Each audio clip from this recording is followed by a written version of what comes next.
अस्सलाम वालेकुम अज़ीज़ तलबा। आज हम उर्दू फ़ेज़ 2 के सिलेबस में से तफ़हीम अबारत का पैराग्राफ नंबर 3 पढ़ेंगे। तफ़हीम अबारत के मुतल्लिक़ ज़रूरी बातें। इम्तहानी नुक्ता नज़र के मुताबिक ये सवाल 10 नंबरों पर मुश्तमिल होता है।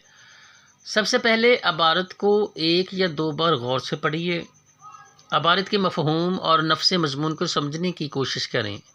पूछे गए तमाम सवालों के जवाब अबारत के अंदर ही मौजूद होते हैं और सोच विचार के बाद जहन में आ जाते हैं। तमाम जवाब अबारत के मुताबिक हों। जिस कदर सवाल पूछा गया है इसी कदर उसका जवाब दें। जवाब को गैर ज़रूरी तौर पर लंबा न करें, यानी कि तूल हरगिज़ न दें। अबारत का जवाब अपने अल्फाजों में लिखने की कोशिश करें। अगर अबारत का उन्वान पूछा गया है तो उन्वान अबारत के मुताबिक हो। उन्वान मुख्तसर तरीन होना चाहिए और फ़कत एक ही उन्वान होना चाहिए। ये ज़रूरी बातें आप ज़हन-नशीं रखें। तो चलते हैं अब हम पैराग्राफ की तरफ। गालिब ने अलकाबो आदाब मिजाज पुरसी व खैरियत निगारी का कदीम दस्तूर जिससे सरमुद तजावज़ करना रवा न रखा था, बिल्कुल तर्क कर दिया। ये बात नहीं कि ये बातें लिखते ही न थे, मगर इन कायदों और इनकी तरतीब के पाबंद न थे। अलकाबो आदाब बिल्कुल छोड़ देते और अव्वल सत्र से मज़मून शुरू कर देते थे। कभी लिखते थे तो नए मुख्तसर मौजू अलकाब लिखते थे।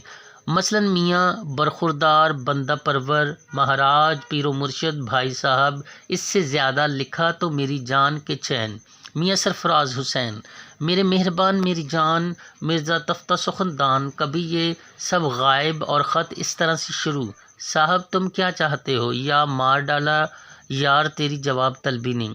इसी तरह दुआ, सलाम और अपना नाम और तारीख़ तहरीर लिखने में कोई पाबंदी न थी। अब इस पैराग्राफ के हम सवालों की तरफ चलते हैं और इनके जवाब देखते हैं। आपके ख़्याल में ख़त के ज़रूरी अज्ज़ा कौन से हैं?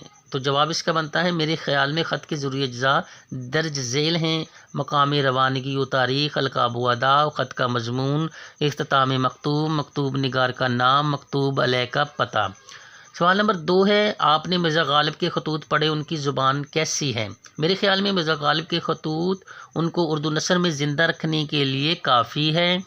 उन्होंने खतूत में सादा बयानी और मुकालमाती अंदाज़ को मुतारफ़ करवाया, इसलिए मिर्ज़ा के खतूत को जदीद उर्दू ज़ुबान की बुनियाद करार दिया जाता है। सवाल नंबर 3 है, हामिद हसन कादरी ने गालिब की मकतूब निगारी की जो खसूसियत बताई हैं उनका खुलासा लिखिए। जवाब, हामिद हसन कादरी ने मिर्ज़ा गालिब की मकतूब निगारी की मंदरजा झेल खसूसियत बताई हैं।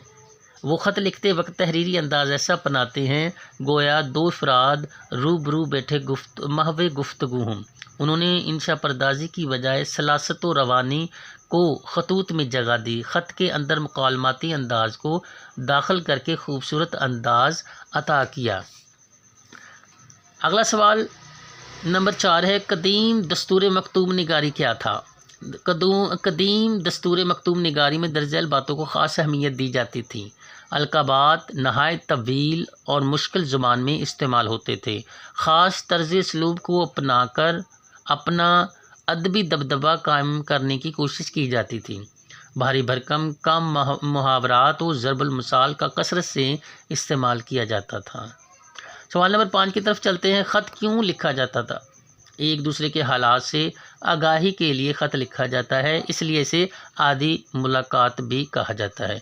इस पैराग्राफ को स्टूडेंट्स अच्छे तरीके से देखिएगा, गौर से, और इनके सवालात को अच्छे तरीके से पढ़िएगा।